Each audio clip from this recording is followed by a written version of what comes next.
Ang bawat relasyon ay mayroong iba't ibang pagsubok na pinagdadaanan. Ngunit kung magkakaroon ka ng tsansa, kaya mo nga bang ipagpalit ang taong mahal mo para sa iba? What's up guys? Sabay-sabay nating pakinggan ang kwento ng buhay ng babaeng si Maylin.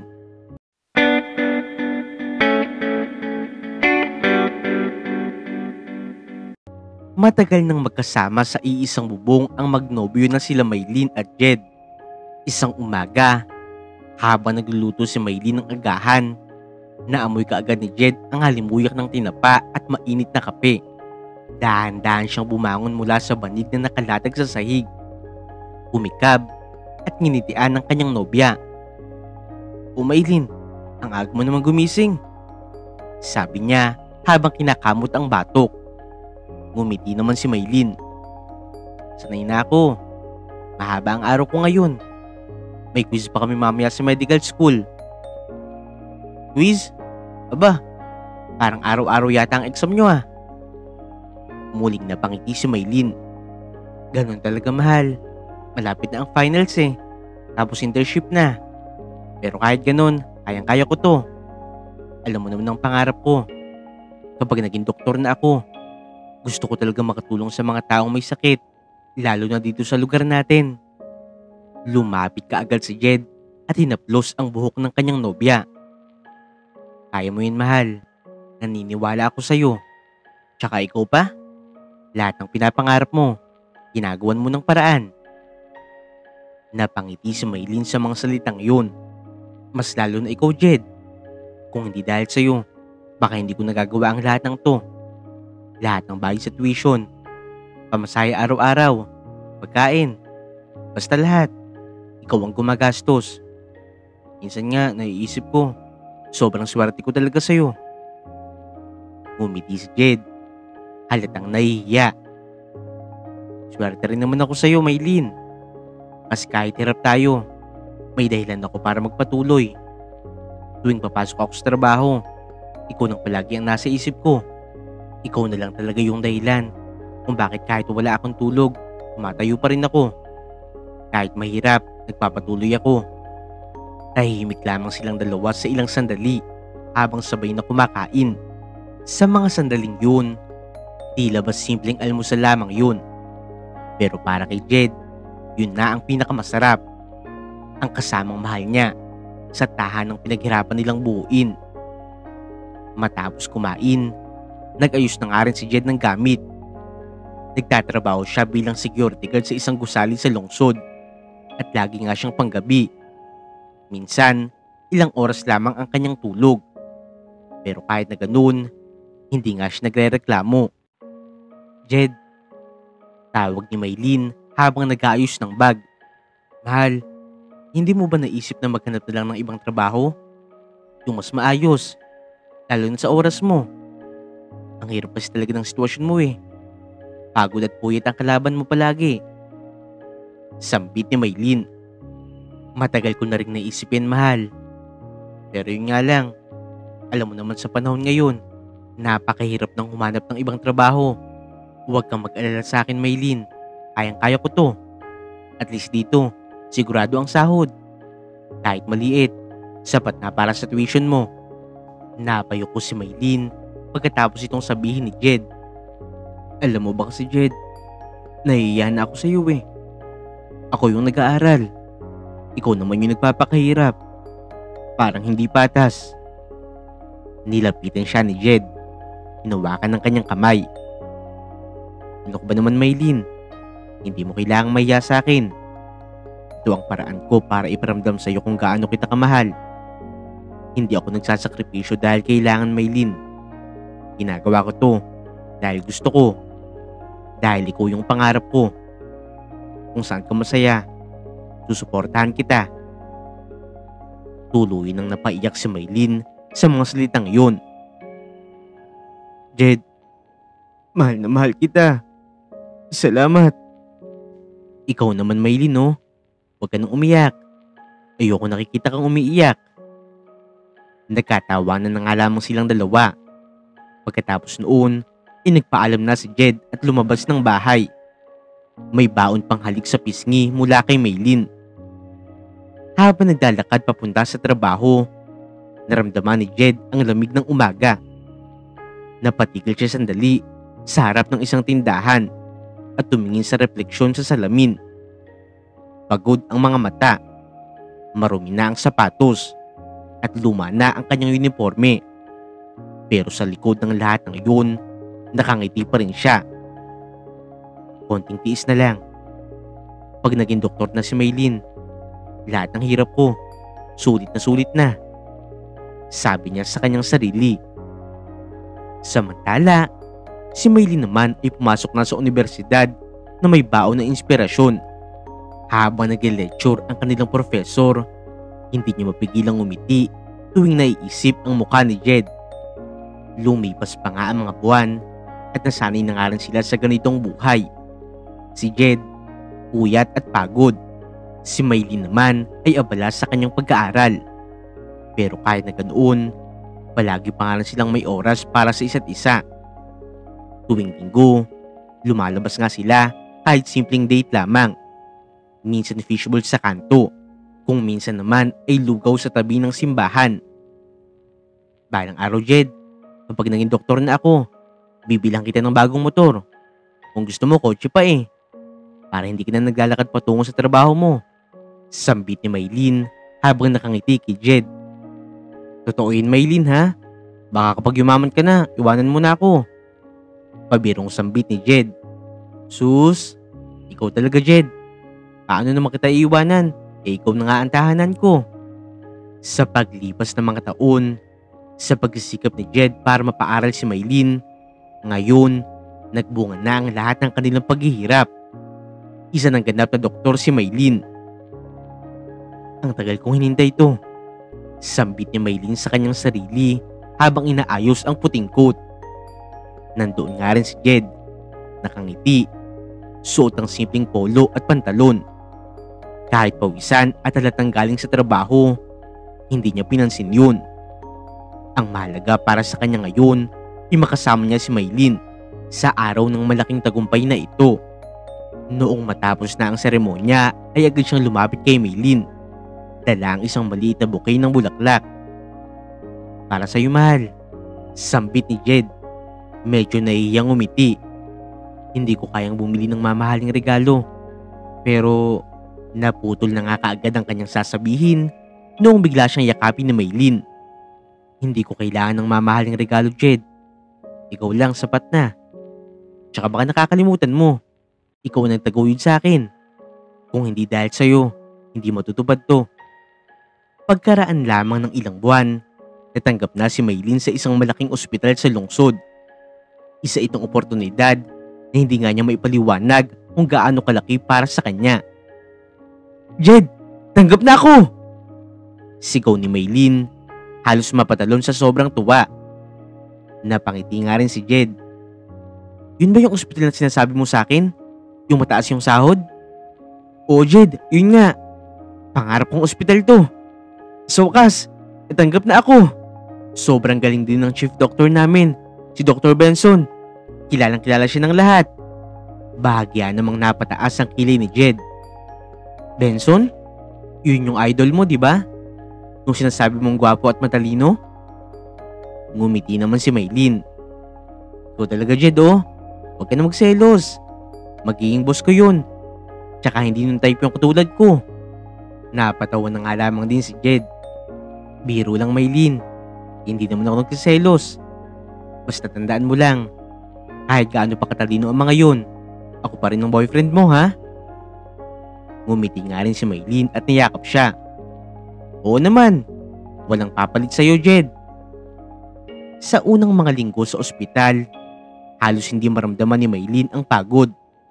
Lahat ay bago. Ang mga pasyente, ang sistema, at higit sa lahat ang kanyang boss, si Dr. Benson. Si Benson ay nasa mid-30s na. Matangkad, lagi maayos ang bihis, at palaging mayroong kumpiyansa sa bawat kilos niya. Isa siya sa mga pinakaginagalang sa ospital na ito.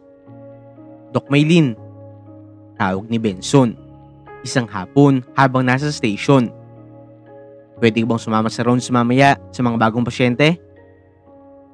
Okay po, Dok. No problem po. Duty ko pa naman po. Hindi naman magtatagal. Gusto ko lang makita mo kung paano hinahandle yung mga kaso ng trauma. Hindi makatanggi si Maylin. Sa totoo lang ay sobra talaga siyang umahanga kay Benson. Sa bawat paliwanag nito sa mga pasyente, para bang nakakagaan ng lahat. Parang alam niya palagi kung ano ang gagawin. Pagkatapos naman ng rounds, inalok siya ni Benson ng kape. Magaling ka rin, Maylin, ha? Sabi ni Benson. May instinct ka, hindi lang basta knowledge. May puso ka bilang doktor. Napangiti si Maylin. Medyo namula. Salamat po, Dok. Ginagawa ko lang naman po yung tama. Huwag mo na ako tawaging Dok. Benson na lang. Huwag tayo lang dalawa. Sandaling natahimik si Maylin. Nakakailang po kasi. Tikilan mo na rin yung mga po at opo. Hindi man tayo magkaedad, pero magkasama tayo sa trabaho. Pareho tayong doktor. Napatawa si Maylin. Sige, Benson. Doon na nga rin nagsimula ang pagiging malapit nila sa isa't isa. Magmula noon, palagi na nga rin inaasikaso ni Benson si Maylin. Kapag mayroong mahirap na duty, siya ang pinakaunang nagkaalok ng tulong kay Maylin. Maylin, huwag ka na mag-alala. Ako na ang bahala sa pasyente mo sa room 305. Magpahinga ka muna. Sabi ni Benson. Dok Benson, hindi ba nakakahiya? Wala yun. Alam kong halos 3 araw ka nang walang tulog. Kaya ko to. Dahil nga sa ganoong mga senaryo, hindi maiwasang mapansin ng ibang doktor at mga nurse ang kakaibang atensyon ni Benson kay Maylin. Close na close kayo ni Doc Benson, ha? Sabi ng kasamahan niyang si Liza. Ay, hindi ah. Mabait lang talaga siya sa lahat. Mabait? Bakit parang sa'yo lang? Kanina nga lang, may pinagalitan siya eh. Tsaka ikaw lang palagi yung inaalok niya ng kape. Napatawa na lang si Maylin dito. Pero sa loob-loob niya, may kakaibang kilig na. Hindi dahil gusto niya si Benson, kundi dahil may humahanga sa kanya. Hindi lang bilang babae, kundi bilang sa kanyang profesional. Pero kasabay nga rin noon, unti-unti na nga rin nagsisimula na lumamig ang relasyon nila ni Jed. Halos hindi na nga sila sabay na kumakain. Tuwing umuwi si Maylin, tulog na si Jed. Tuwing gising si Jed, nasa duty naman si Maylin. Sobrang busy na nga talaga ni Maylin bilang doktor, na iniintindi naman ni Jed. Isang gabi, nag-aabang si Jed sa labas ng ospital. Gusto niyang sorpresahin si Maylin para sabay na nga silang umuwi. Pero habang nakatayo siya sa labas, nakita niyang lumabas si Maylin kasama si Benson. Pareho nga silang nakangiti. Hawak ni Benson ng payong at pinapayungan nga nito si Maylin. Natigilan talaga si Jed sa kanyang nakita. Gusto niyang magpaliwanag sa kanyang sarili. Baka kasamahan lang. Pero noong makita niyang humawak si Benson sa braso ni Maylin habang tumatawa ito, tila mayroong tumusok sa kanyang dibdib. Dahil hindi nga alam ni Jed kung ano ang kanyang gagawin, nagtago na lang siya at nauna na lamang na umuwi.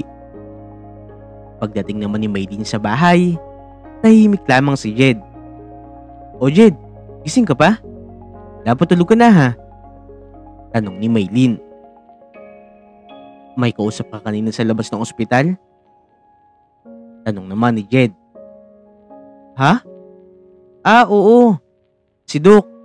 Si Benson. Nag-offer ng sakay kanina. Kaya nakisabay na ako sa kanya.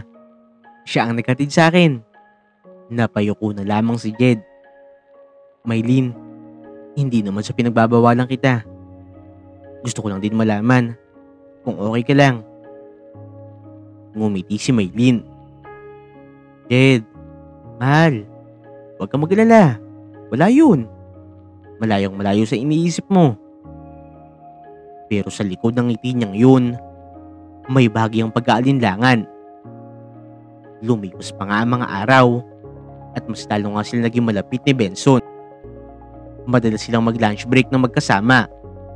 Minsan, nagkakape pa sa labas ng ospital pagkatapos ng kanilang mga shift. Ang sarap magpahinga kapag ikaw ang kasama ko, sabi ni Benson, minsan habang nakaupo sila sa maliit na cafe. Bakit naman? Tanong ni Maylin. Kasi hindi mo ko tinitingnan bilang boss. Ramdam kong normal lang din ako kapag ikaw ang kasama at kausap ko. Napangiti si Maylin. Ikaw naman kasi Benson eh. Sobrang seryoso mo sa trabaho. Minsan, kailangan mo ring tumawa. Tumingin ng seryoso si Benson sa kanya. Matagal at nakangiti. Maylin, may boyfriend ka na ba? Napatigil si Maylin. Ha? Meron. Meron na, Benson. Matagal na kayo? Oo, matagal na. Siya ang kasama ko mula pa noong wala pa ako sa medical school. Siya ang nagtaguyod sa akin dahil ulila na ako sa mga magulang ko. Ganun ba? Napakswerte naman niya, sagot ni Benson. Pero halatang mayroong lungkot. Sana lang talaga kapag dumating na ang babaeng para sa akin, tulad mo rin siya. Hindi na nga kumibo pa si Maylin. Sa sandaling yun, parang mayroong kumurot sa kanyang puso. Isang gabi naman, pagkatapos ng kanilang shift, ay sakto namang umulan. Kaya nagpa siya si Benson, ihatid na lamang siya. Benson, hindi mo na kailangan mag-abala pa. Kaya ko na to. Nakakaya naman sa'yo. Maylin, tandaan mo, hindi ka abala sa akin, sagot niya. Pagdating sa bahay, binuksan ni Maylin ang pinto. Salamat sa paghatid ha. Ingat ka sa pag-uwi mo. Teka, sabi ni Benson. Humawak sa balikat niya. Maylin. Paglingon ni Maylin, nagulat siya noong bigla siyang halikan ni Benson. Sandali siyang natigilan. Hindi nakagalaw. Pagkatapos ng ilang segundo, napaatras siya. Benson, ano to? Pasensya na Maylin. Hindi ko napigilan. Matagal ko nang gustong sabihin sa'yo. Mahal na kita Maylin. Nanlaki ang mata ni Maylin. Pero Benson, hindi naman pwede to. Hindi mo pwedeng sabihin yan. Alam mo naman di ba? May boyfriend ako. Alam ko yun Maylin. Pero ramdam ko naman eh. Hindi ka na masaya sa kanya. Nakikita ko sa mga mata mo. Pagod ka na. Benson, hindi mo alam ang sinasabi mo. Alam ko Maylin. Alam ko na may parte na ako sa puso mo. Tumalikod si Maylin. Mabilis na nga siyang pumasok sa bahay. Pero buong gabi, hindi siya nakatulog. Ang halik na yun ay mali. Pero hindi nga rin niya maipagkakaila sa kanyang sarili na mayroon siyang naramdaman. Kinabukasan, tahimik lamang siya sa buong duty. Okay ka lang? Tanong ni Liza. Oo, medyo pagod lang talaga. Pero ang totoo, naguguluhan siya. Tuwing nakikita niya si Benson, may kung ano kumikirot sa kanyang dibdib. Hindi lamang hiya, kung hindi may halong pananabik. At isang gabi, noong sabay nga silang ma-assign sa emergency room, hindi na nga nila napigilan. Pagkatapos ng mahabang duty, habang nasa opisina, muli siyang hinalikan ni Benson. At sa pagkakataong ito, hindi na siya umatras. Simula noon, nagsimula na rin ang lihim nilang relasyon. Laging palihim na tinginan, mensahe sa hating gabi, at mga meeting na kunwari tungkol sa trabaho. Isang gabi, habang naglalaba si Jed, napansin niyang hindi pa rin umuwi si Maylin kahit alas 12 na ng gabi. Tinawagan niya ito pero walang sagot. Makalipas ang ilang oras, dumating na rin si Maylin. Pagod nga ito sa trabaho pero mayroon pa ring ngiti sa kanyang labi. "Saan ka galing, Maylin? Di ba kanina patapos yung shift mo?" Tanong ni Jed. "Sa duty. May inasikaso lang kami. Alam naman, puro overtime kami." "Hulaan ko. Kasama mo na naman yung Benson, no?" Napatingin si Maylin. Medyo nainis. "Jed, ano bang problema mo? Lahat na lang talaga ginagawan mo ng issue." "Hindi ako gumagawa ng issue, Maylin. Gusto ko lang talagang malaman kung ano na nga ba nangyayari sa atin. Kailan lang talaga nahalata na kita. Parang malamig na ang pakikitungo mo sa akin." "Jed naman, ako lang to, oh. Ako yung nagtatrabaho. Ako yung pagod. Tapos ganyan pa ang bungad mo sa akin?" Napayuko na nga lamang si Jed noong magtaas na ng boses si Maylin. "Hindi ko na maramdaman yung dating Maylin." Sambit niya. "Tama ka, Jed." Malamig na sagot ni Maylin. "Kasi hindi na ako yung dating Maylin. Doktor na ako ngayon. Hindi na ako yung babae na umaasa lang sa tulong mo."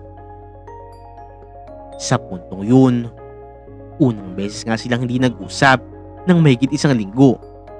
Lalong lumamig sa kanilang pagitan. Hindi makapaniwala si Jed sa mga sinasabi ngayon ni Maylin.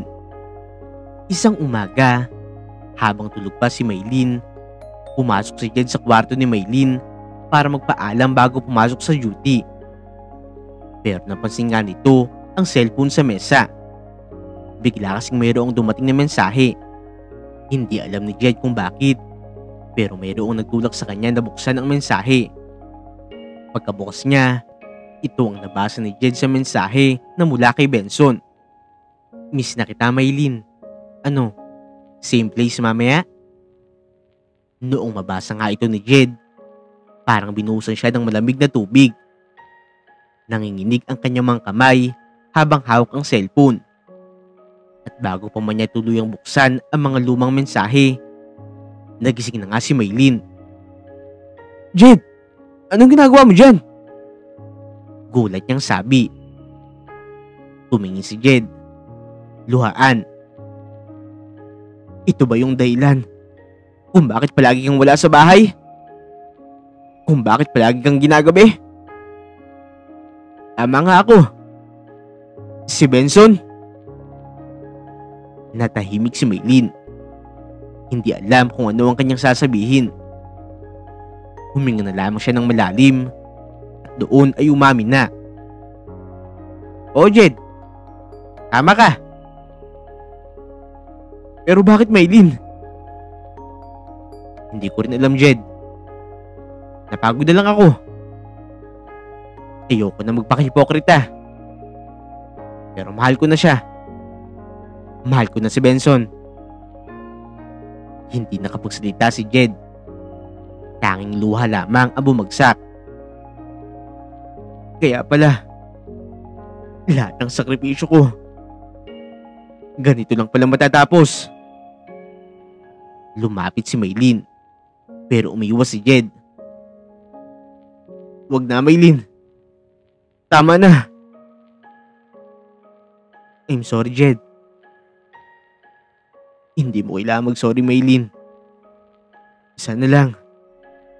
Yung pangarap na tinulungan kong buuin, hindi mo ginagamit para wasakin ako. Ni minsan, hindi ko naisip na mangyayari to." Sa gabing yun, tuloy na nga rin nakipaghiwalay si Maylin kay Jed. Nilisan na nga ni Maylin ang bahay na tinutuluyan nila ni Jed. Sinundo siya ni Benson. Dinala siya nito sa isang magarang condominium sa lungsod. May sariling kwarto, magarang kasangkapan, at walang iniintindi kung hindi trabaho at pagmamahal. "Maylin, dito ka na muna tumira. Para hindi ka na rin mahirapang bumiyahe pa. Ako na ang bahala sa lahat," sabi ni Benson. "Pero, Baka hindi maganda na tumira ako dito. Wala silang pakialam, Maylin. Doktor ka na. At higit sa lahat, mahal kita. Ayoko napapagod ka. Tulad ng dati, napaniwala siya sa mga matatamis na pangako. Noong una, para silang mag-asawang walang problema. Gumigising si Maylin sa halik ni Benson. Sabay silang nag-aalmusal. Sabay na pumapasok sa trabaho. Benson, parang panaginip lang to. Dati, pangarap ko lang na makatrabaho ka. Ngayon, tayo na. Magkarelasyon na tayo. Sambit ni Maylin habang inaayos ang kanyang coat. Ngumiti naman si Benson. Hindi na ito panaginip, Maylin. Simula ngayon, ako na ang mundo mo. Pero sa paglipas pa nga ng mga buwan ng kanilang pagsasama, doon na rin nagsimula na mapansin ni Maylin ang kakaibang ugali ni Benson. Isang gabi, nag-text siya sa kanyang katrabahong si Liza. Bes, nga pala, sabay na tayo sa duty bukas ha. Pero bago pa man niya maipadala, biglang dumating si Benson galing sa trabaho. Ano yan? Tanong nito. Tiningnan ng kanyang cellphone. Ah, si Liza lang yan. Inaaya ko lang siya bukas. Sabay kaming mag-duty. Biglang napakunot ang noo ni Benson. Maylin, tanggalin mo yung ugali mo yan ha. Hindi mo kailangang sumama kahit kanino. Ako ang maghahatid at magsusundo sa'yo. Naiintindihan mo ba? Medyo natawa si Maylin. Benson, hindi mo kailangang magselos. Si Liza lang yan. Babae siya. Maylin, ang sinabi ko ay sinabi ko. Sinabi kong ako ang maghahatid at magsusundo. Naiintindihan mo? Natahimik si Maylin. Halatang nagulat sa tono ni Benson. Hindi yun ang Benson na kanya nakilala. Hindi yun ang Benson na lagi mahinahon at magalang. Sa paglipas pa nga ng mga araw, lalo pang lumala ang ugali ni Benson. Minsan, habang kumakain sila ng hapunan, may biglang tumawag kay Maylin. Isang dating kaklase. Hello Maylin, kumusta ka na? Nabalitaan kong dito ako nagtatrabaho. Pero bago pa man siya makasagot, kinuha ni Benson ng cellphone at pinatay ang tawag. Bakit mo ginawa yun? Kaklase ko yun. Tanong ni Maylin. Hindi ka ba talaga nakakaintindi, Maylin? Palagi kong sinasabi sa'yo. Hindi mo kailangan kausapin ang kung sino-sino. May pangalan akong iniingatan. Kaya dapat lang din, mag-ingat ka. Pero Benson, kaibigan ko yun. Kaibigan? O baka lalaki? Tumayo si Maylin. Hindi makapaniwala. Benson, hindi ko talaga maintindihan kung bakit ka ganyan. Bigla ka na lang nagkakaganyan. Tinitigan siya ni Benson. Malamig ang mata. Ang hirap kasi sa'yo, Maylin. Nakasanayan mo na may nag-aalaga sa'yo. Una si Jed. Ngayon ako. Pero tandaan mo, ako na ang may-ari sa'yo ngayon. Wala nang iba. Ang mga salitang yun na dati ay nagpapakilig sa kanya, ngayon ay parang tali sa kanyang leeg. Habang lumilipas pa nga ang mga buwan, tumayo na rin si Maylin sa mga dating kaibigan at katrabaho. Lahat ng kanyang kilos ay binabantayan ni Benson. Benson, magpapaduty pala ako ng gabi. Sabi ni Maylin minsan. Wala namang problema, Maylin. Pero tawagan mo ako bawat oras. Ayoko may ginagawa ka na hindi ko alam. Sagot ni Benson. Dahil sa takot, sumunod na lamang siya sa bilin nito. Pero sa bawat araw na lumilipas, unti-unti niyang nararamdaman na nawawala na rin ang kanyang sarili. Isang gabi, pag-uwi ni Benson ay lasing na lasing ito. Maylin! Sigaw niya mula sa pintuan. Bakit hindi ka pa naghahanda ng pagkain? Nandito na ako oh. Pasensya na, Benson. Kakauwi ko lang din kasi. Hindi pa nga siya nakakatapos magsalita nang biglang ibinagsak ni Benson ang hawak na bag sa mesa. Hindi mo man ako inuuna? Ako ang dahilan kung bakit ka nandito. Ako ang dahilan kung bakit maganda ang karir mo ngayon bilang doktor. Napatayo si Maylin. Nanginginig. Benson, mali naman yung sinasabi mo. Hindi naman ikaw ang gumawa sa akin. Lumapit si Benson. Nanlilisik ang mga mata. Ako ang nagbigay ng lahat sa'yo. Wala kang utang na loob sa akin? Hindi na nga rin nakapagpigil pa si Maylin na sagutin si Benson. At sino ba talagang walang utang na loob? Nakalimutan mo ba na mayroon talagang taong nagtaguyod sa akin? Si Jed. Si Jed ang nagpaaral sa akin. Hindi ikaw.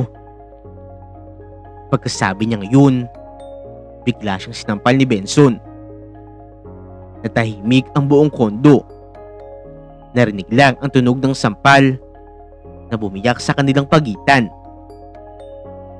Maylin! Sabi ni Benson. Nagsimulang magsisi. Pasensya ka na. Hindi ko sinasadya. Nabigla lang ako. Pero tumulo na ang luha ni Maylin. Yan ba yung pag-ibig na ipinangako mo sa akin? Yan ba yung sinasabi mo na mas maganda kaysa kay Jed? Lumapit si Benson. Susubukang yakapin siya pero umatras siya. Lumabas ka muna, Benson. Hindi ko kayang makita ang mukha mo. Mahina niyang sabi. Simula noon, nagbago si Maylin. Sa trabaho ay palagi lamang siyang tahimik. Hindi na nga siya nakikisalamuha pa sa iba. Lahat ng oras, inilalaan na lamang niya sa pasyente. Pilit niyang nililibang ang kanyang sarili para makalimutan ang sariling sakit. Pero isang araw, hindi sinasadyang mayroong marinig si Maylin sa hallway ng ospital. Dalawang nurse ang nag-uusap. Uy pare, narinig mo na ba? Si Doc Benson. May bago na namang babaeng kasama kagabi. Grabe talaga si Doc. Napakalakas sa babae. Ha? Hindi ba siya yung laging kasama ni Doc Maylin? Oo nga eh.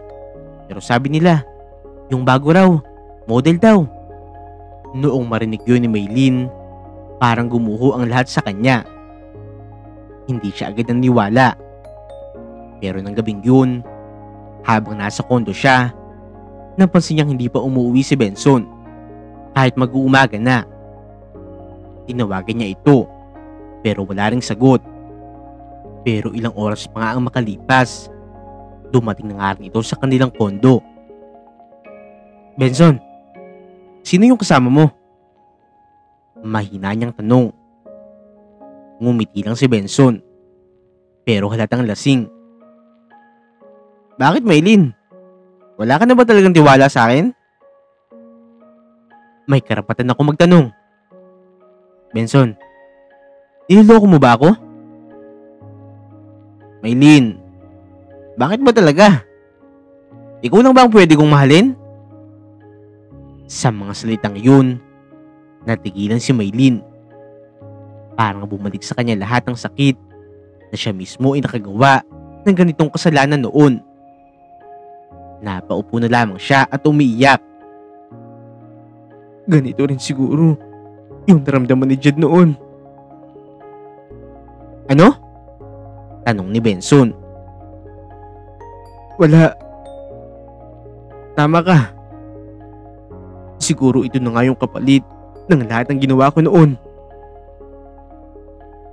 Kinabukasan, nagpa siya si Maylin na umalis na sa kondo.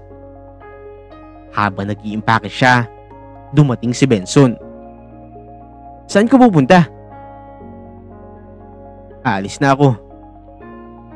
Hindi ko na kaya to, Benson. Wala kang karapatang umalis, Maylin. Sigaw ni Benson. Hinawakan siya sa braso. Bitawan mo ko, Benson! Hindi kita bibitawan.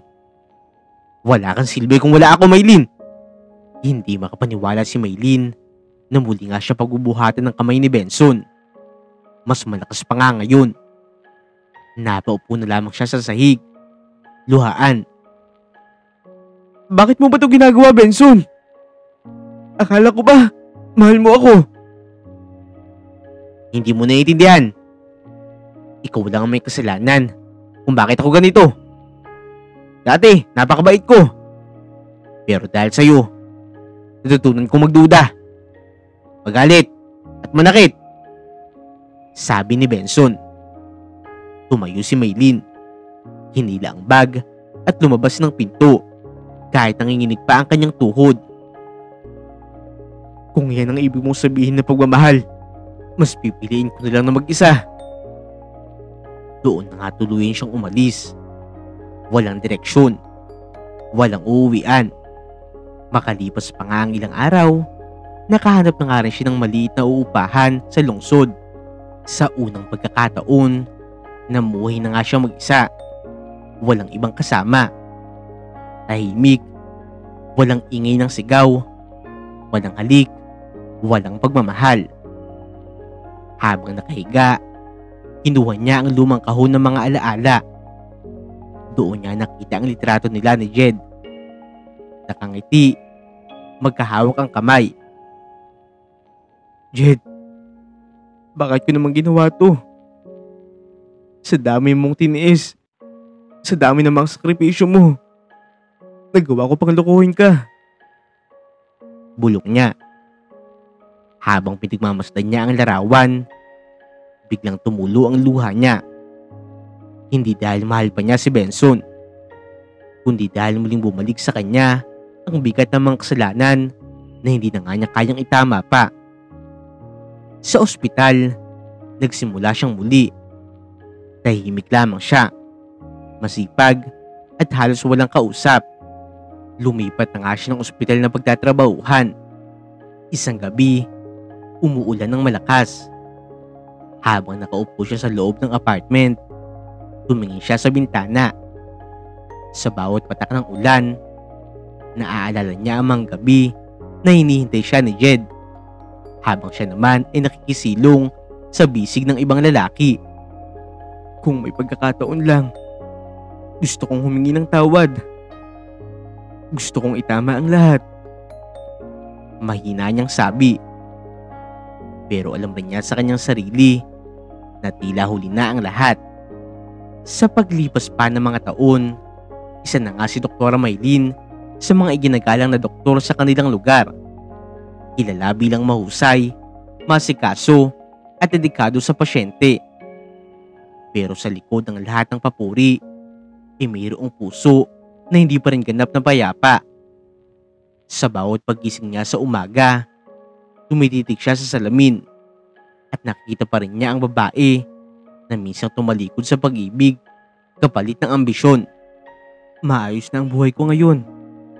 Naabot ko na ang mga pangarap ko. Pero bakit ganun? Kahit gaano pa kataas ang narating ko, may kulang pa rin. Tanong niya minsan sa kanyang sarili habang umiinom ng kape. Isang hapon, habang abala siya sa pagkaayos ng chart ng pasyente, biglang pumasok ang kanyang sekretarya. Dok, may naghahanap po sa inyo. Pulis daw po. Nagulat naman si Maylin. Ano? Pulis? Bakit daw? Wala naman akong ginagawang kasalanan ha.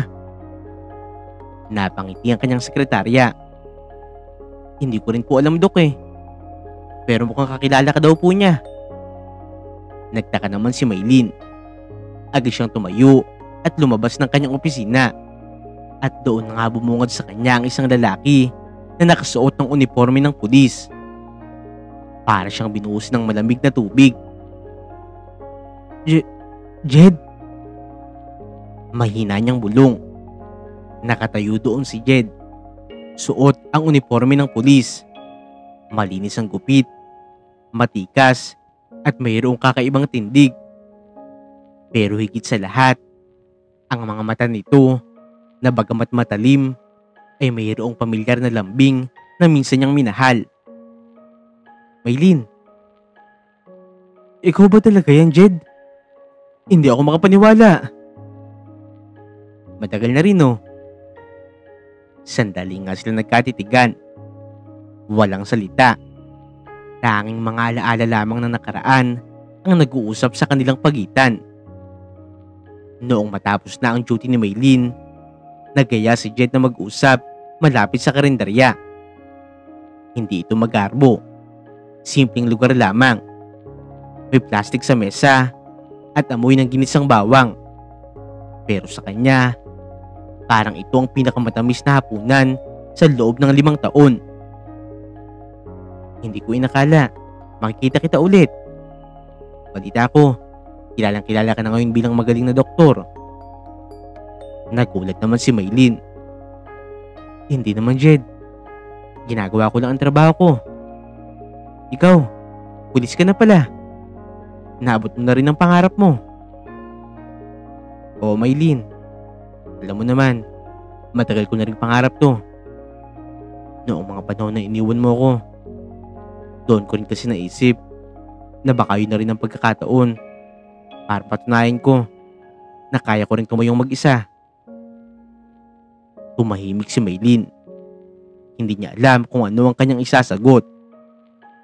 Nanginginig ang kanyang kamay habang hawak ang kutsara. Jed, gusto kong humingi ng tawad.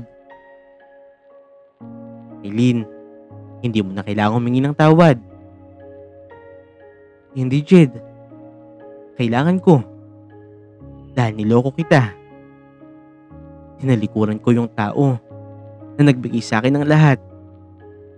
Nagtaguyod sa akin. Wala kang kasalanan noon. Wala kang pagkukulang. Pero nagawa pa rin kitang saktan. Napatingin si Jed sa kanya. Seryoso pero kalmado. Matagal na yun, Maylin. Pinatawad na rin kita. Kahit hindi mo pa sinasabi. Kasi kung hindi ko gagawin yun, baka hanggang ngayon, dalak pa rin yung galit. Ayoko nang mabuhay sa nakaraan. Napayoko naman si Maylin. Sana ako rin. Sana kaya ko rin kalimutan yung ginawa ko sa'yo. Maylin, ang mahalaga, natuto ka na. Lahat naman tayo nagkakamali. Ngumiti si Maylin.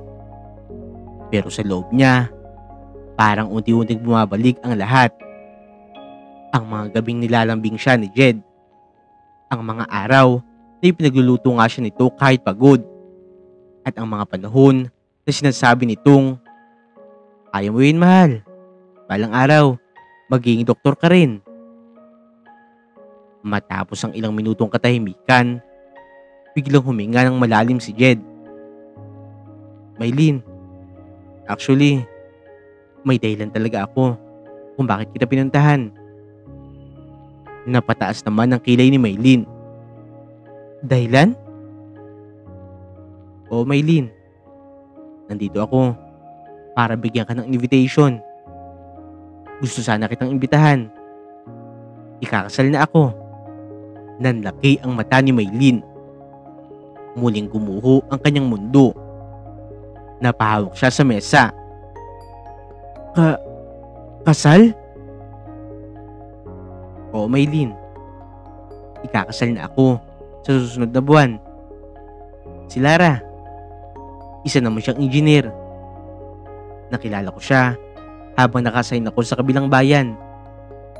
Siya yung taong tumulong sa akin noong mga panahon na sinasara ko ang sarili kong mundo. Natahimik si Maylin.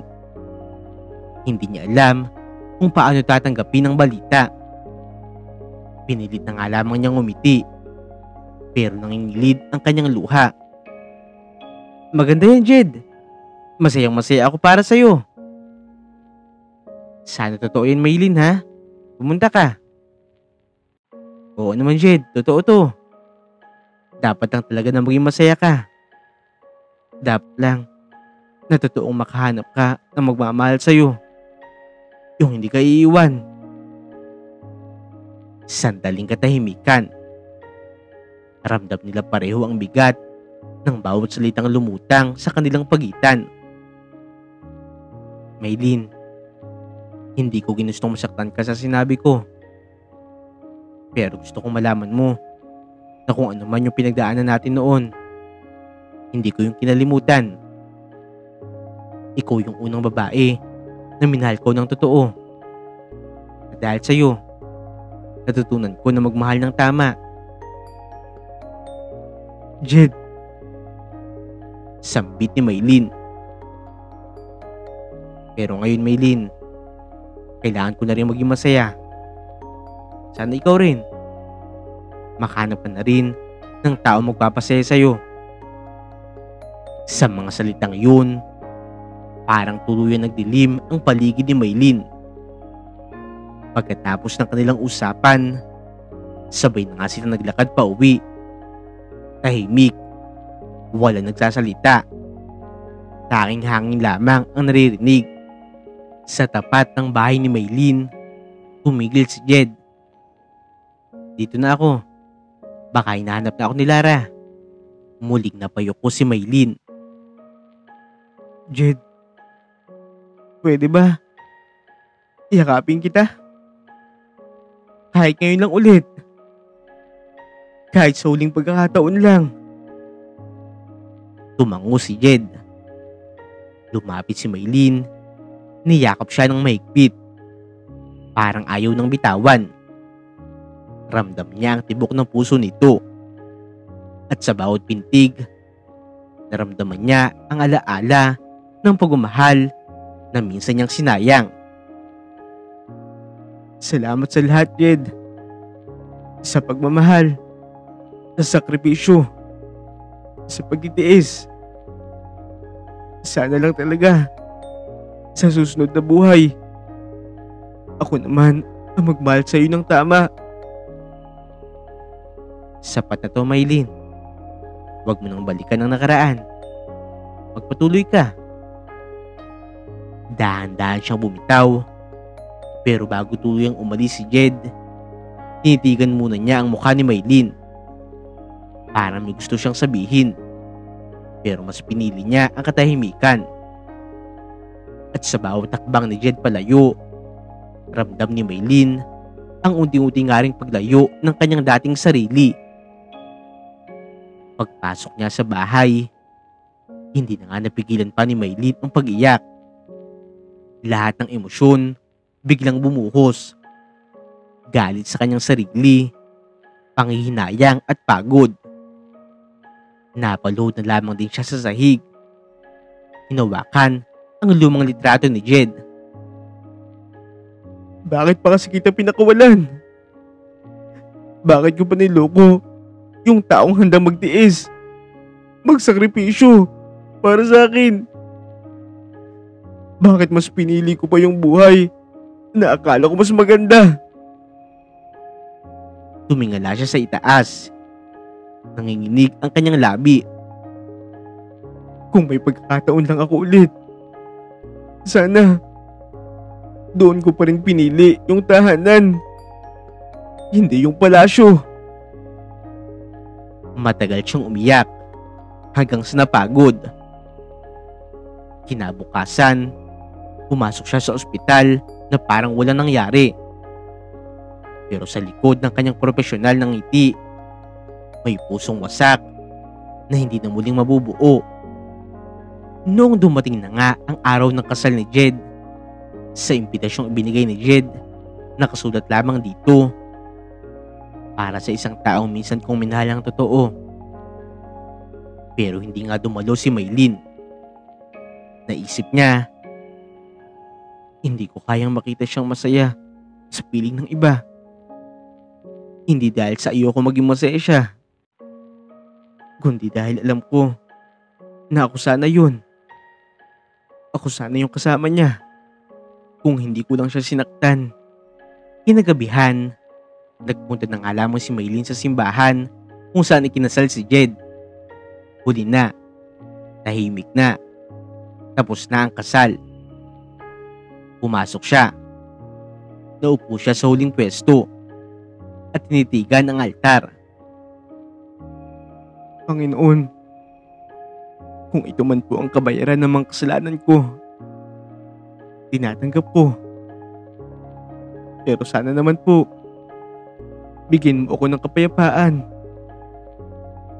Hindi na po ako ihingi ng pag-ibig. Gusto ko lang ding matutunan na patawarin ang sarili ko. Sa sandaling yun, parang gumaan ang kanyang dibdib. Lumabas siya ng simbahan.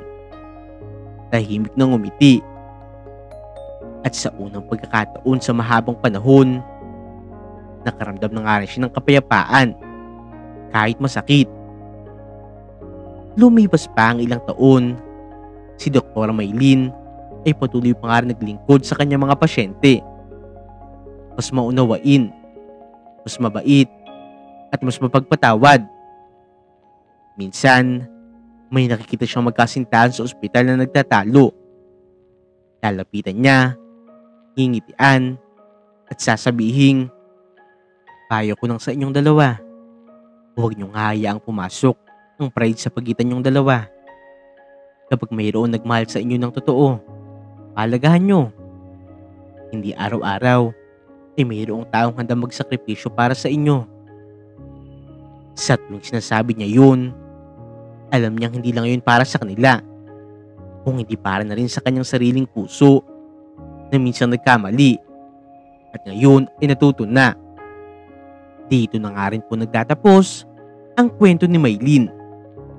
Sa kwentong ito ay pinapaalam, ang tunay na pag-ibig ay hindi nasusukat sa anumang karangyaan, tagumpay o sa ganda ng kinabukasan, kung hindi sa kakayahang manatili at magsakripisyo kahit napakahirap na ng sitwasyon. Minsan, sa paghahangad natin ng mas maganda at magaan na buhay, nakakalimutan na nga rin natin ang mga taong nagmahal at tumulong sa atin noong wala pa tayo. Huwag nga rin po natin kakalimutan na i-like at i-subscribe ang aming channel, Untold Stories TV.